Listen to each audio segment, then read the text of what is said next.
And you guys tell me, if this is just a peachy, friendly negotiation between two people. This lady said, there are two ways to leave here, either through the door with the deal sign or through this window, and we're on the 29th floor. Keep in mind, she was 6.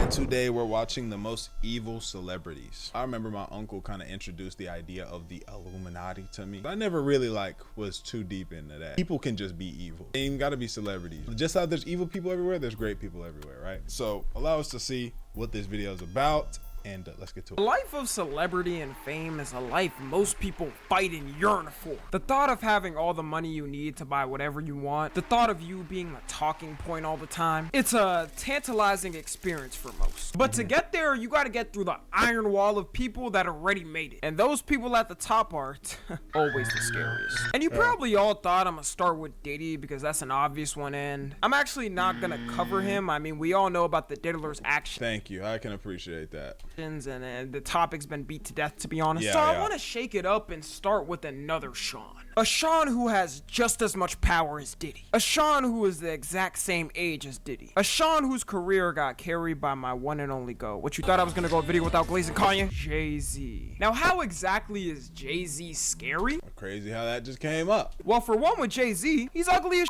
shit. Like, how did a man who looks like the human embodiment of a cockroach somehow pull Beyonce? And their age gap is absolutely egregious too. 11 years? For reference, 11 years ago, I was 10 years. Thing is I don't know when they met. I'm not co-signing this, but when you look at probably look at a few of y'all's grandpas and grandmas, so that some of them age gaps is crazy, but that's what it was. And they're kind of around that. They're not old as hell, but they're around that time where those age gaps probably wasn't that wild. Years old recording videos, videos, as long as they were above 18, which I don't know if that one was. Of me playing Roblox. And the worst part is that they started dating in 2001, so she was 20 years old and he was 32. Look, all right. Usually I am of the. But look, bro, that's how it was at some point. Back in a certain time, that's what they were on. I don't know. That's not my body. But that's what some of our parents and grandparents were on, gang.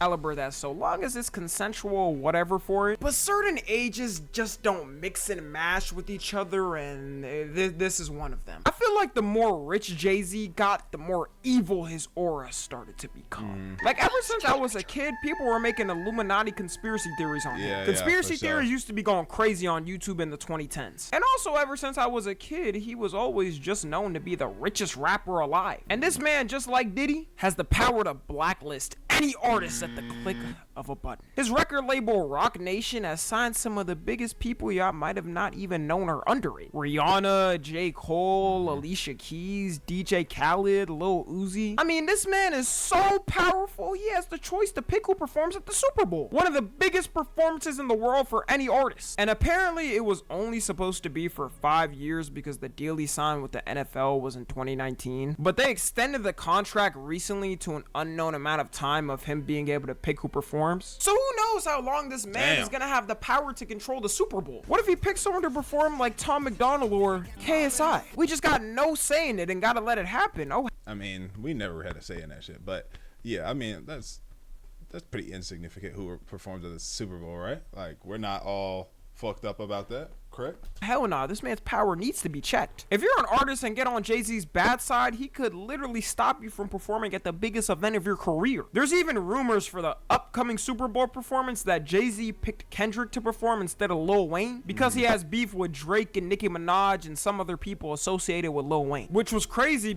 But I seen an interview with Lil Wayne saying, me and Jay, one of the realest niggas, this is that and the third, he really helped me when I was fucked up and some more shit. People don't even know that. I feel like some of this is just debunked. Because everyone was thinking, well, of course Lil Wayne's gonna perform. The Super Bowl is in Lil Wayne's hometown, so it would make sense for him to perform there. But Jay-Z completely cucked him potentially because he got a beef. And there's just a lot of weird clips of Jay-Z being controlling over a lot of people. There's this one infamous clip of Rihanna talking about how she got signed. And you guys tell me, if this is just a peachy, friendly negotiation between two people. I did a lot of homework on you, this lady said, there are two ways to leave here, either through the door with the deal sign or through this window, and we're on the 29th floor.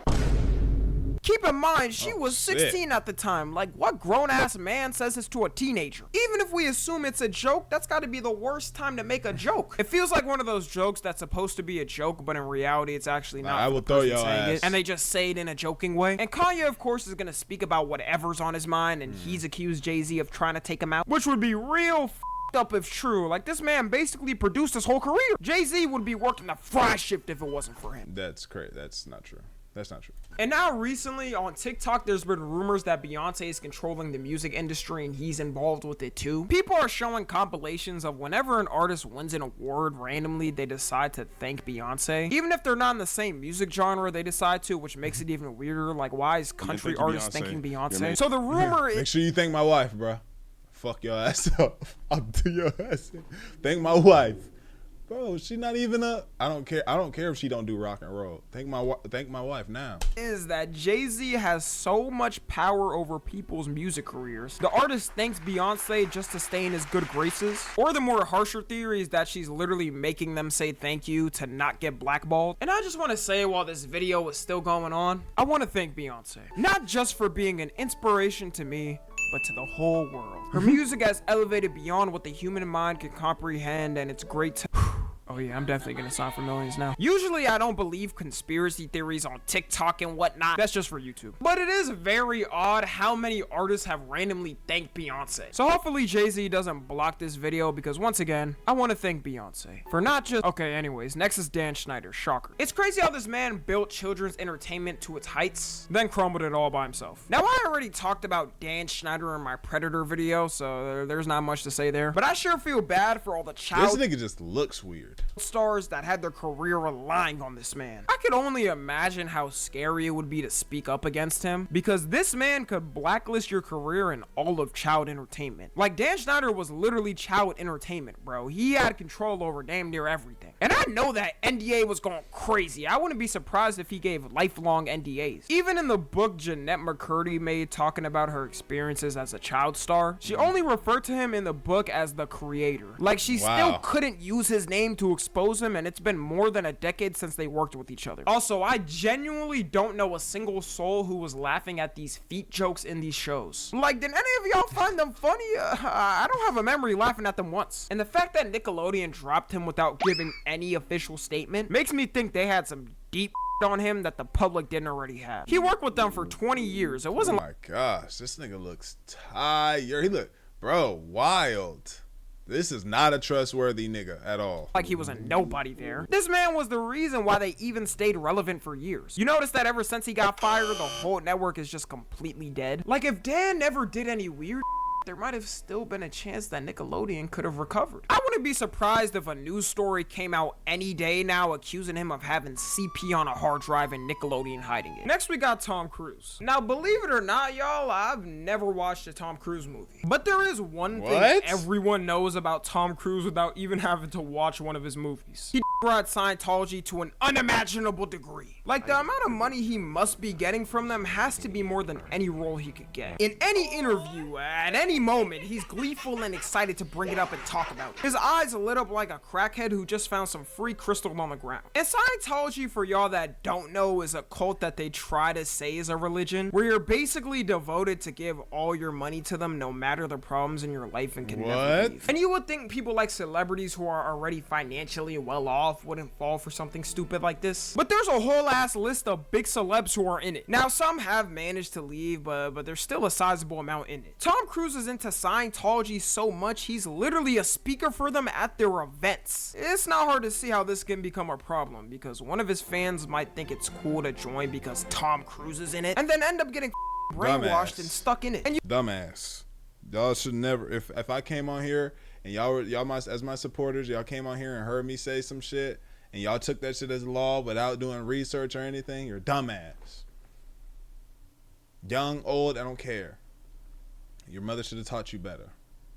So if she didn't, big brother, uncle, you know what I'm saying, Dior gonna come let you know. You know, I ain't gonna sugarcoat it. Don't take nothing no nigga says as law. You can be inspired, do your own research, and you say, I am committing to this because I want to. You can technically leave, but they do like to typically spy on people who leave, finding their address, going through their mail, and watching them at work. Man. And honestly, that's the main reason I added him in this video. I really don't know else about him. I feel like if he just catches me in the eyes and starts yapping about Scientology, I'll have no escape. I'll just be putting a Scientology. I heard he's pretty spell mean and on be set forced to too. give all my money to them till the end of time. And last we got Kris Jenner. Kris Jenner is what we call the clan leader of the Kardashians. Not to be confused with another clan, but I've heard they have similarities. This woman is single-handedly in charge of boosting the career of all of her kids. Our first hint of her evilness is the amount of pics she got with Diddy. I feel like that's a good assessment to tell how evil a celeb is based on how many Diddy pics they have. And as you can see of me, I have 0 pics with Diddy pop up. I told you guys I was a good guy. Kris Jenner runs her family like a degenerate businessman. The biggest rumor is that she was involved in leaking the naughty tape of her daughter. It starts off as Kim K makes the tape with Ray J. And for the kids that don't know Ray J, or maybe even about this incident, you know those earbuds Raycon that YouTubers get sponsored in every video? Yeah, he made those. Anyways, Kris Jenner helps him and her make up a contract to sell the tape off. Then the tape drops and everyone goes crazy over what's happening. And the tape coincidentally drops a couple months before their show Keeping Up with the Kardashians drops. The show that made them famous. Like, without this show, we would literally not know them. The only other link to fame they had was that her father was OJ's lawyer. So the rumor is that Kris Jenner used all the publicity from Kim's tape to make her family famous. As a business person, it's smart. As a human being, what the f? There is no amount of money you can make me ever do this with my kid. F all the money. She basically pimped out her daughter to make her famous. And the worst part is that she blamed Ray J for leaking it, which ruined his career. But then he leaked the contract of it, and it turned out that they both agreed to release it. I swear the Kardashians just love destroying black men's careers. I'm telling y'all, this family is demonic, hoping to see the official fall off by 2025. And then there's also Kylie, who was in a public relationship with Tyga when she was 16 and he was 24. You telling me the mom just didn't know when she was so obtuse that this was happening? And I guarantee she thought since it was making them more famous, she might as well keep it going on. So yeah, short video, I know, but we're gonna end it off right there. Maybe I'll do a part 2 in the future. Follow me on Twitter, Instagram. Good video, man. Like the video, sub up, comment up. Let me know what y'all think in the comments, and binge the rest of the videos on the channel. Today, 2 other videos dropped with this video, so make sure you go watch them. I'm dropping 3 a day. Love y'all, appreciate y'all, grateful for y'all, and we are gone.